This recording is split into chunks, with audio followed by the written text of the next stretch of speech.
Thank you. And first, I want to thank our chair, our ranking members, all my colleagues who worked so hard on bringing this legislation to the floor.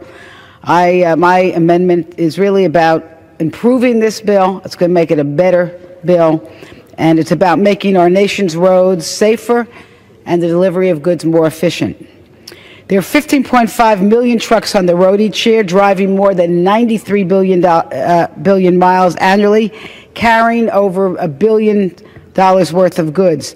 There's no question that our nation's trucking industry is a huge economic driver, earning $650 billion annually, 5% of the United States GDP.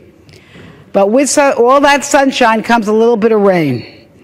The National Highway Traffic Safety Administration said that in 2013 that almost 4,000 people were killed and 95,000 people injured by large trucks, costing the public a whopping $100 billion annually.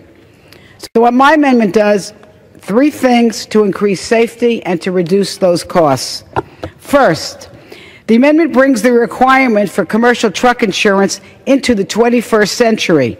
It's shocking, Mr. Speaker, that the minimum insurance required for commercial trucks has remained the same since the 1980s at $750,000 per incident, regardless of the number of victims or their injuries. The FMCSA, which is the Federal Motor Carrier Safety Administration, is currently engaged in a rulemaking to examine the appropriateness of this standard. The base bill requires studies that I respectfully submit will slow down this process. Now imagine a large truck hitting a bus full of school children and the insurance only being $750,000 to cover all the losses. Do you want to be the person that tells the parents that Congress needs to do more studies before their medical bills can be paid? My amendment strikes these unnecessary studies so that FMCSA can finish their important work without delay.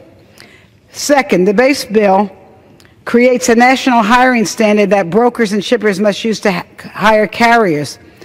One of these standards is based on outdated information. It's not updated annually.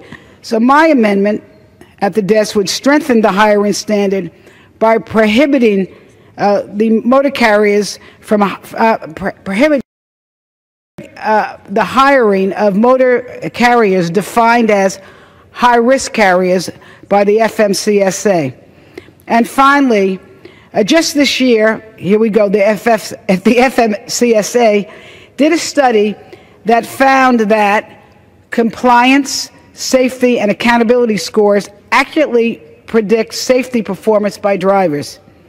And these scores are currently used by brokers and shippers to identify unsafe carriers. And studies show that since this system has been used, there's been a 14% reduction in serious violations of law. I want to repeat that. There's been a 14% reduction in serious violations of the law. And now this base bill requires another study. Another study that's going to take 18 months. And not only that, the base bill now hides important safety statistics during this time.